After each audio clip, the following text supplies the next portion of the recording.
Blue Yahweh. Prophet Yahweh here. Oh yes, oh yes. The purpose of this show is to let you know, well, in the last show I talked about the government within the government, the inner order within the inner order of the United States government, their plan to overthrow the American government and in its place implement a new government. Okay, there will be a dictatorship here, and how Barack Obama is the best hope to hold back what they're doing. He can't stop it, but out of nowhere he's coming to a position of power, guided by Yahweh. The only way a man like him can just come from nowhere in 2, 3, 4 years is president of the United States is that he is brought in by the Creator, especially a black man in the Anglo-American establishment, you know. But so what I want to do here is let you know, each and every one of you must go and vote for Barack Obama and not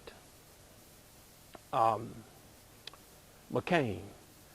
He is a part of the order within the order, the government within the government of the United States.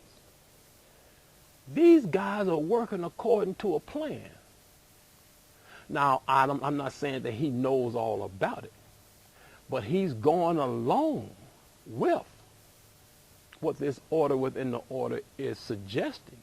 Some of them he might be thinking are his friends, and that their suggestion on what he should or should not do whenever times come to vote on this or vote on that is something he feels he should do, and through associating with them that he feels that he understands the reasons why. I mean, they convince him about what he's supposed to do, or he just may know exactly what's going on and he's following orders. I don't know. It's a possibility. But I don't think a man who's been in government that long cannot know what's going on. He cannot know that, he cannot think that there is no such thing as a government within the government that determines everything. But anyway, so what's preparing to happen? Okay, if John McCain is kept in office and continues to oversee the implementation of the strategy of the government within the government, a terrible thing is preparing to happen, because they want a new government here. They don't want a democracy. They want a complete and total control over America and all citizens, all businesses and everything. They want a dictatorship that make Hitler look small.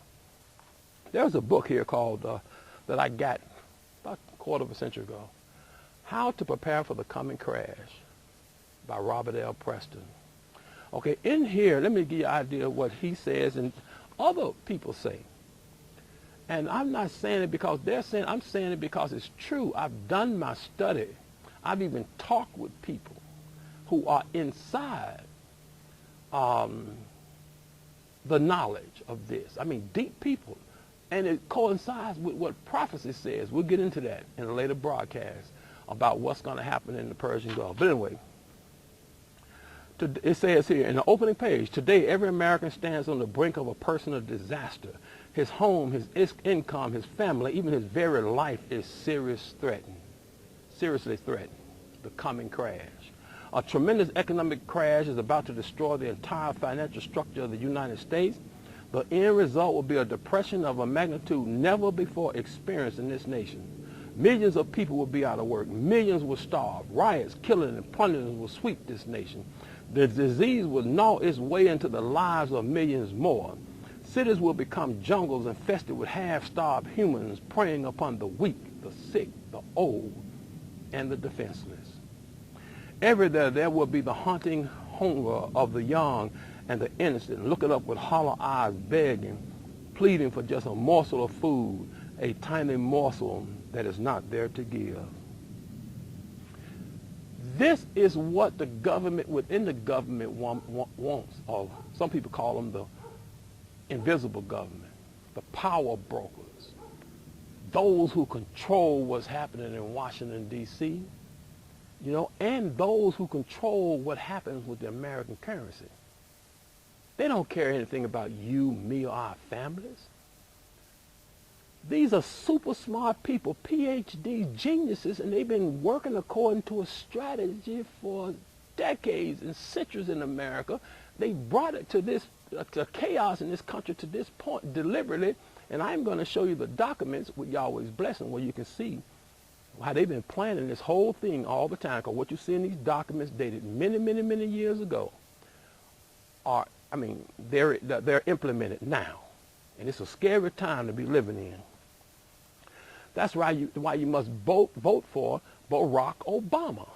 Don't vote for John McCain. Why would you want to vote for a man that has a career in government ever since a young man, and who, if he's not in the inner government, that he knows about it because he's been in government for so long, and he sits up and votes 90% of the time for George Bush's policy, which would mean that he's following the lead. He's not a leader.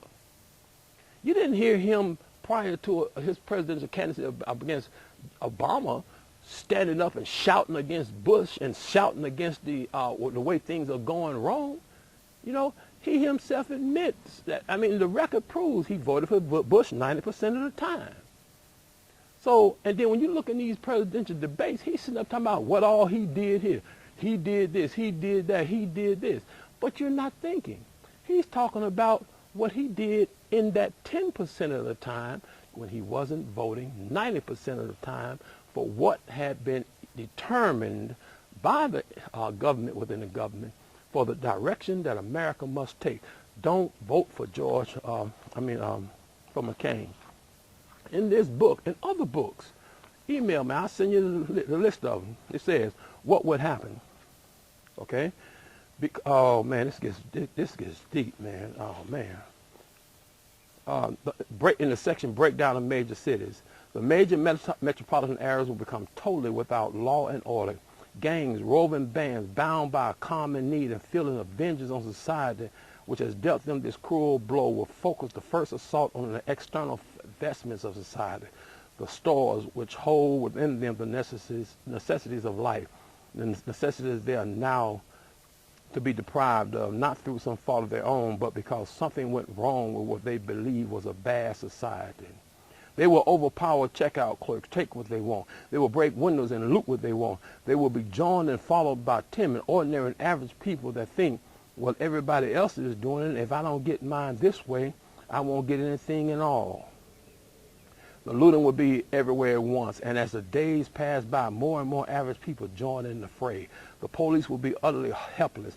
The National Guard will be mobilized, of course, but they cannot hope to quell every riot and every looting all over the nation. You know, it gets into guerrilla warfare, the martial law. We don't have enough time to get into this, but in this book here, after the crash, survival investing, you know, by Jeffrey Abbott, he says that Howard Ruff points out full-scale rioting, looting, and burning in the context of a full-blown depression, monetary crisis will be a tragedy for America's black people, as the number and guns are against them. Violence and looting in the ghettos will probably die down within 1 or 2 weeks when there are no more food stores to loot and liquor stores supplies run out. Spoiled food and stolen liquor are not a sustaining diet. Streetwise blacks will realize that they can't hide in a white community, so they will come back to their own environment where their survival skills prove more valuable. And this is deep. Barack Obama will stop the coming Great Depression, collapse of the dollar, and revolution and total anarchy in America. You know, he will work against the government within the government. You must vote for Barack Obama. He's the best hope for security in this country. Selah.